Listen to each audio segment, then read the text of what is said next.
Well, JT staff, it's time for your first impression.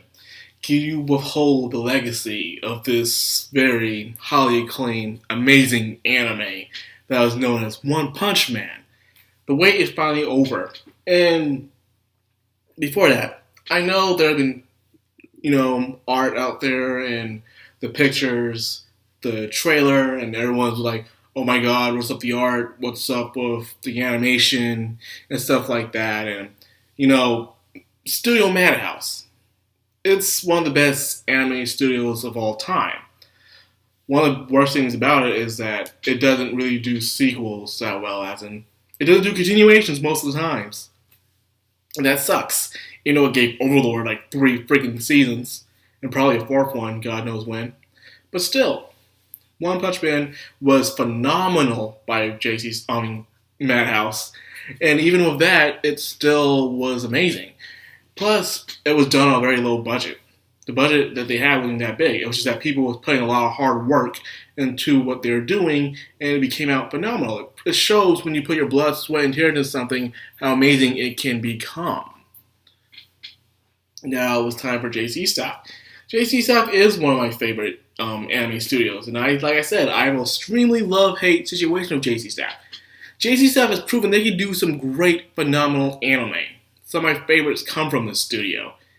And they can prove that they can do amazing animation. Even some good CGI. Hell, they did High School Girl. And that was pretty good. And they're getting a season again in October. They have done many, many more as well. So they have proven that they can do good animation and good art. But when it comes to adaptation, they do light novels pretty well. They do manga very, very low tier when they will do a good manga adaptation. So when people heard that JC Staff was taking on the project for One Punch Man Season 2, a lot of people were freaking out. Mainly me, because I know the reputation of JC Staff. I know how their adaptation works. And yes, you can say a lot mixed feelings about Index, but once again, this was the budget they were given for Index, So, in my opinion, it was a lot was stacked onto Index Season 3, but I still enjoyed myself for what it was there. Now, this is the first impression of One Punch Man Season 2. This is the one that counts the most, because, first impressions last forever. So, with that being said, how do I feel about it? It was pretty damn good. I'm not going to lie. When I have seen tons of anime switch to different studios all the time, and they have sometimes given a different look, But this time, the looks aren't that so big. They're kind of similar. The animation was still kind of slick. I enjoyed it. There wasn't any really actual noticeable CGI in this. The animation was amazing. The art style was very good. For Saitama, for King, for Genos, and for Speed of Sound, Sonic, and even Miss Blizzard. All the designs look pretty good. So, without talking about all the other stuff, let's talk about what actually happened within the show. For first half, was mainly talking about King. A lot of shonen anime, there's always that one character that everyone looks up to as the ultimate hero, as the strongest person, only to find out that they're nothing more than a fraud. Such as Hercule. Don't get me wrong, Hercule of all the frauds, he's actually a pretty good fighter when it comes to normal people. When it comes to normal fighters, Hercule is the strongest fighter when it comes to all the normal people in the world. But when it comes to people with actual powers and super strength and energy blasts, of course he can't compete. That's only natural and makes sense. But however, he'll still take the credit and still lie about it and get famous for it. However, King, doesn't want anything to do with it in reality.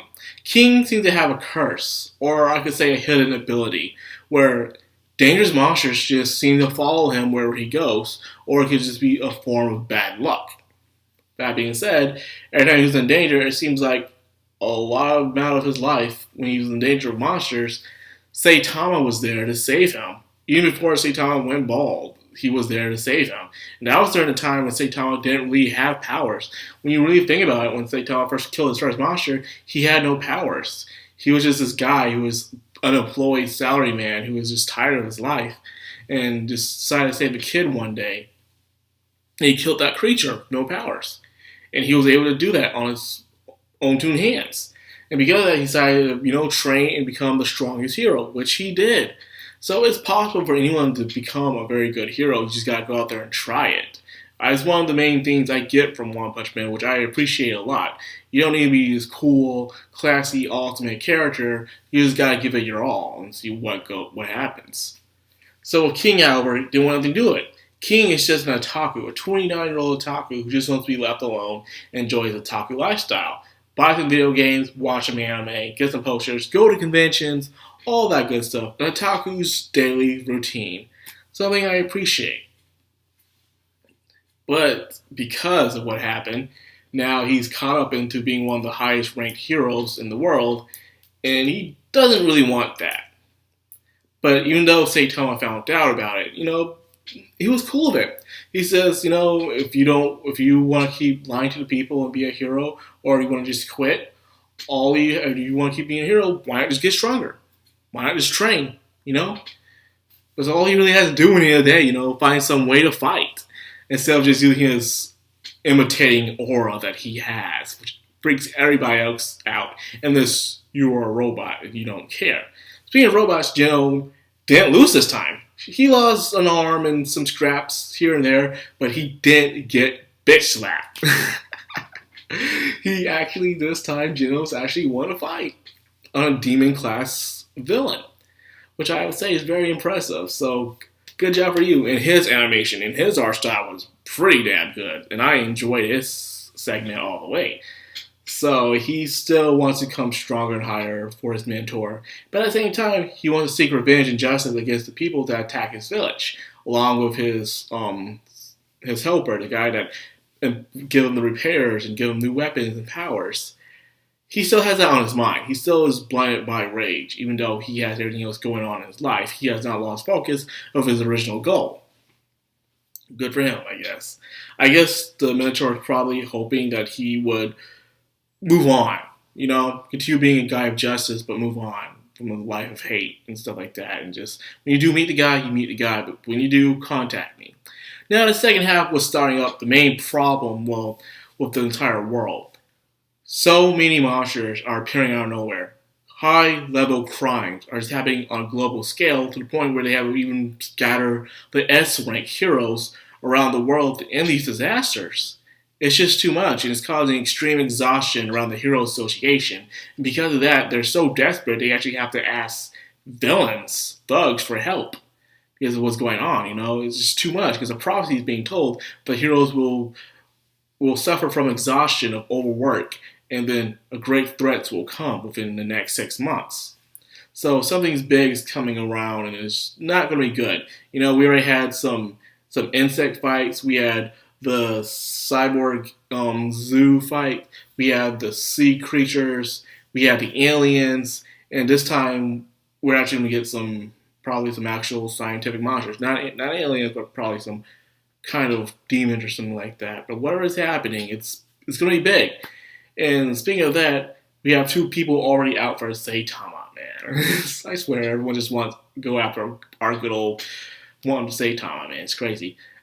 We have Miss Blizzard, new character. Well, if you've seen the OVAs and stuff, she's not new. Miss Blizzard, who is the sister, so everybody say daughter for, the daughter to, and I said it again, sister to Tornado Terror, and we have Sound Sonic still going after One Punch Man. One after probably to see where his strength comes from, and one is trying to get him for revenge for humiliating him by punching him in the nuts and other crazy things that happened to him. So yes, my overall opinion of this first episode, it was pretty damn good. Despite, I like it how people like to judge something when they see the trailers and they see the artwork for it, and like, oh my god, it's gonna suck, I hate this, and then I'm like, we're like, let's just wait for it to come out. Then we'll judge it. Was it as awesome as the first episode of the first season? No. Will it be as good as Madhouse's animation? We don't know. Probably not. But what matters is what JC Staff can do for us. Let's just be glad we got a season 2. Because I'm just glad that anime these days are getting continuations. So they won't be left off on this, what the heck, continuing. So I consider myself blessed and lucky to have this right now. So what happens next? We'll see. If you don't read the comics, of course, you are not going to know what happens next. But, anime only watchers, prepare for a treat. We're going to very, very interesting look on hero and villains this time around. So, yeah, One Punch Man, really good. I'm looking forward to seeing what happens next. So, anyways, if you like One Punch Man, you like my content, and you like the things I do on this channel, give me a like, comment, and subscribe, and hit that bell icon so you get notified every time I upload. Macron Anime, signing out.